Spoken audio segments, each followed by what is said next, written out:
तो बच्चों, कैसे हैं आप सभी लोग। आई होप जहाँ पे भी होंगे आप लोग सुरक्षित होंगे। तो आज हमारा लेक्चर नंबर 6 है और चैप्टर हमारा मैट्रिक्स ही है और क्लास 9th है। ओके, तो आज हम लोग क्या पढ़ने वाले हैं।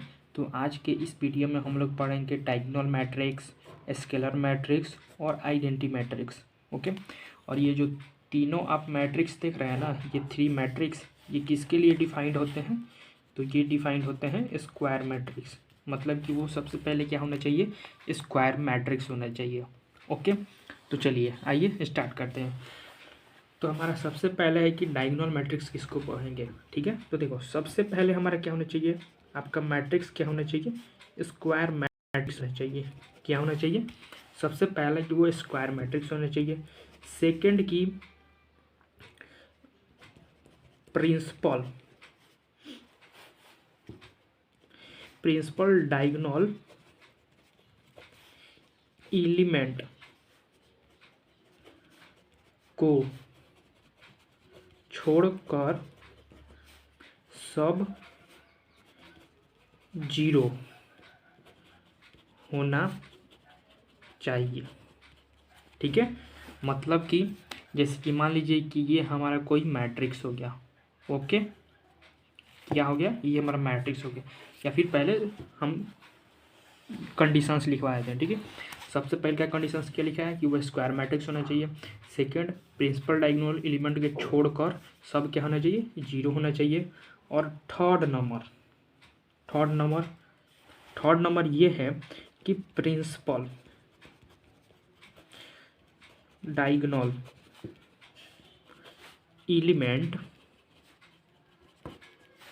एलिमेंट प्रिंसिपल डायगोनल एलिमेंट में से कम एक नॉन जीरो होना चाहिए। समझाता हूँ मतलब क्या। जैसे देखिए, मैं एक एग्जांपल ले रहा हूँ। ठीक है, जैसे कि मान लीजिए हमारा ये कोई मैट्रिक्स है। ठीक है, जैसे ये हमारा क्या एक मैट्रिक्स मैं ले लेता हूँ। ठीक है, ये मैंने एक मैट्रिक्स ले लिया।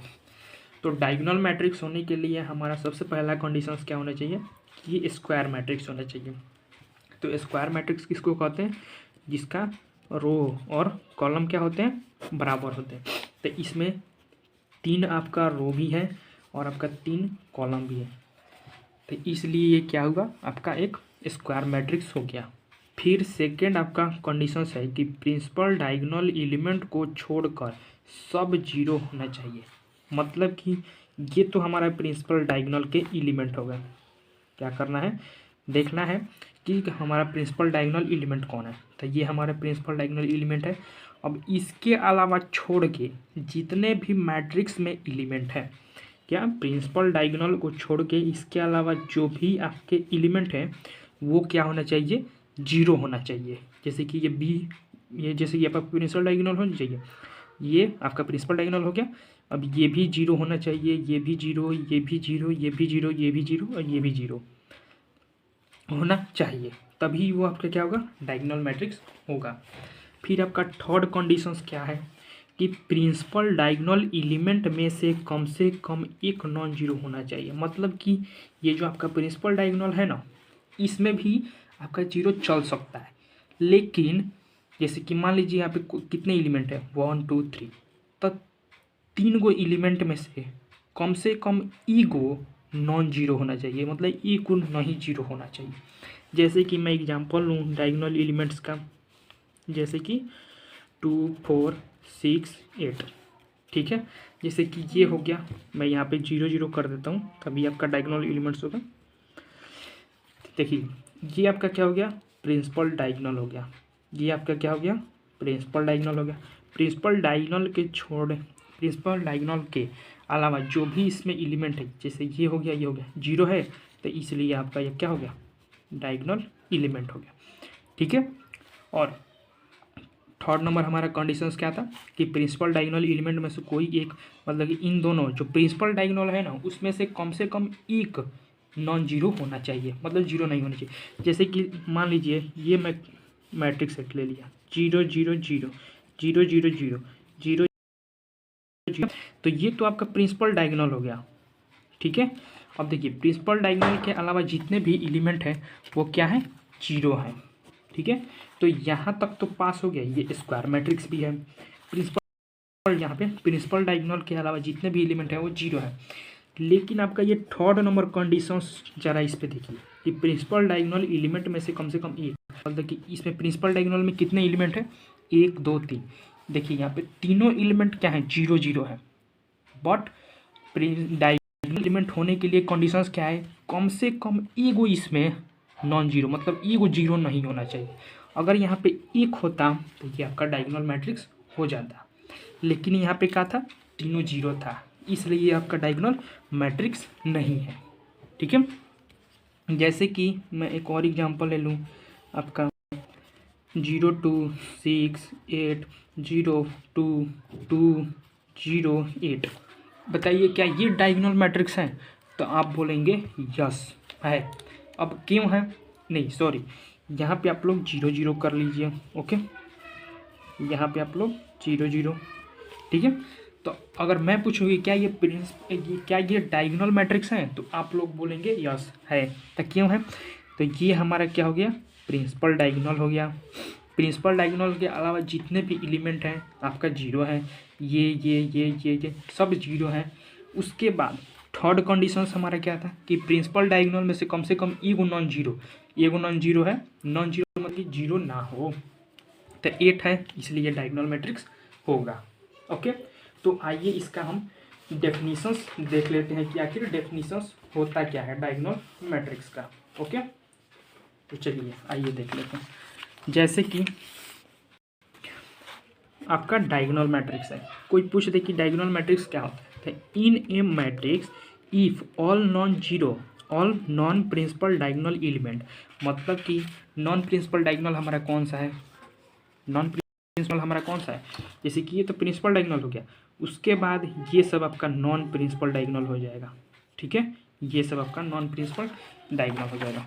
Okay, in a matrix if all non diagonal element are 0, मतलब वो सारे क्या हो, 0 हो, and at least one of the principal diagonal element क्या होना चाहिए, नॉन जीरो होना चाहिए, यानी ये जो मैं थर्ड वाला कंडीशन बताया। ठीक है, तो ये आप कहीं पे भी अगर कोई भी पूछता है कि डायगोनल एलिमेंट डायगोनल मैट्रिक्स का डेफिनेशन बताओ, तो ये आप बता सकते हैं। ओके, तो चलिए अब इसके बाद हम आगे बढ़ते हैं और हमारा सेकेंड नंबर पे है, आपका सेकेंड नंबर पे है स्केलर मैट्रिक्स।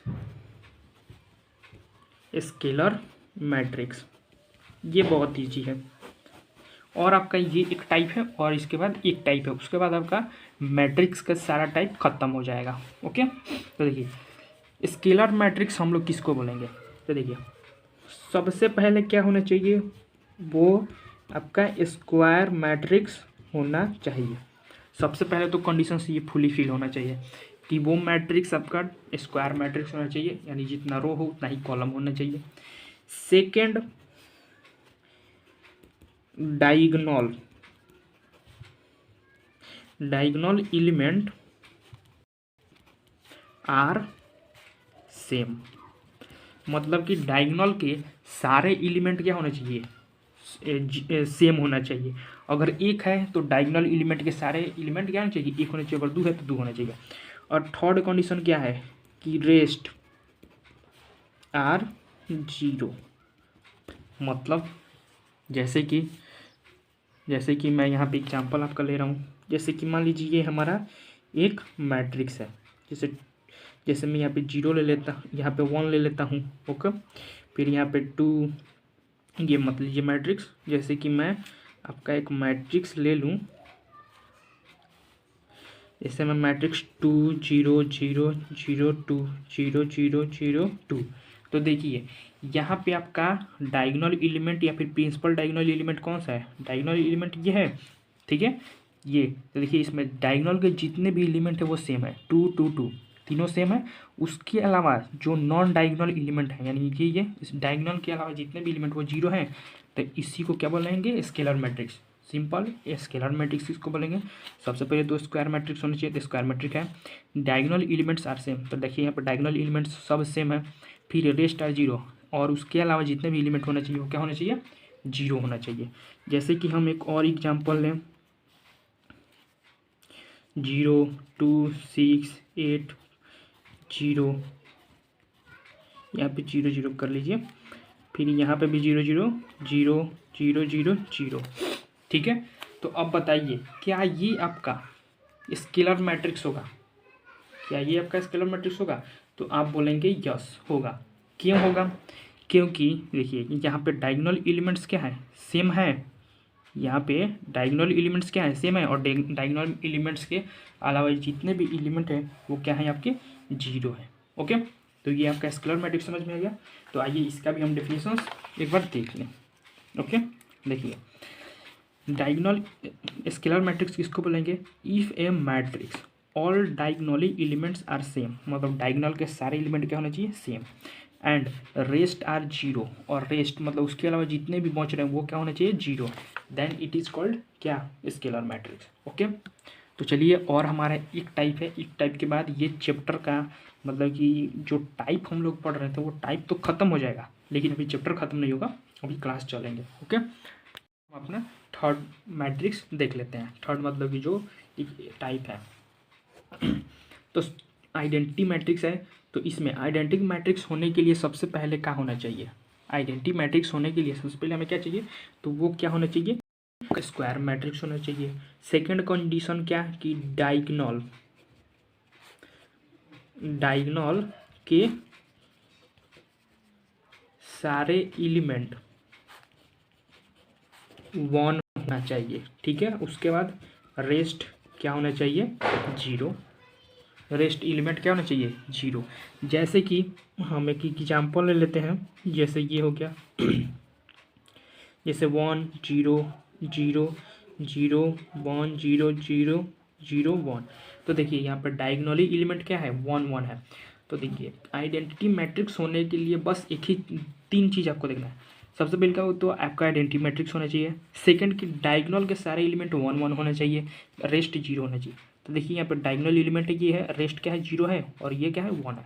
तो इसलिए हमको क्या बोलेंगे? आइडेंटिटी मैट्रिक्स बोलेंगे। और ये आइडेंटिटी मैट्रिक्स और हम इसको किस नाम से जान सकते हैं? आइडेंटिटी मैट्रिक्स ऑर्डर 3x3, मतलब ये 3 ऑर्डर का क्या है? आइडेंटिटी मैट्रिक्स है। ठीक है, और एक इम्पॉर्टेंट चीज, identity matrix is denoted by I. ठीक है, कहीं पे भी आपको आई मिल जाए, आई मतलब कि यहाँ पे n×m मिलेगा या फिर n×n सेम ही रहता है। ठीक है, यहाँ पे जैसे कि कोई भी आइडेंटिटी मैट्रिक्स तो जो तो आपका डिफिनिट आएगी वो स्क्वायर मैट्रिक्स होगा, तो उसका रो और कॉलम सेम होगा। तो या तो बोलेगा कि वो आइडेंटिटी मैट्रिक्स 3, जैसे कि यहाँ पे I3 लिख देगा। इट मीन्स क्या? कि ये आपका आइडेंटिटी मैट्रिक्स, इसमें 3 रो हैं और 3 कॉलम है। ओके, जैसे ये हो गया, ये 3×3 का हो गया। अगर कहीं पे I2 दिख जाए तो इट मीन्स कि ये 2×2 का आपका है। ओके, इतना समझ में आ गया? तो ये हमारा था आइडेंटिटी मैट्रिक्स। ठीक है, तो आज हमने जो भी 3 आपका टाइप्स पढ़े हैं, जैसे कि पहला पढ़े आपका डायगोनली मैट्रिक्स, फिर हम लोग सेकेंड पढ़े स्केलर मैट्रिक्स, और थर्ड हम पढ़े आइडेंटिटी मैट्रिक्स। तो ये तीनों इम्पॉर्टेंट है। ठीक है, और ये तो खासकर ज़्यादा ही इम्पोर्टेंट है कि इसको किससे डिनोट किया जाता है? आई से डिनोट किया जाता है। ठीक है, आइडेंटिटी मैट्रिक्स को। तो आज का मतलब हमारा यहीं तक रहने देते हैं। और वीडियो पसंद आए हो, मतलब वीडियो आप लोगों को पसंद आया हो, और आप लोगों को इस वीडियो से कुछ मतलब प्रॉफिट आप लोग को फील होता हुआ हो, तो वीडियो को लाइक सब्सक्राइब जरूर कीजिएगा, ताकि आने वाले वीडियो आप तक आपको मतलब सबसे पहले पहुंच जाए। और अपने दोस्तों को भी शेयर कीजिएगा। Thank you.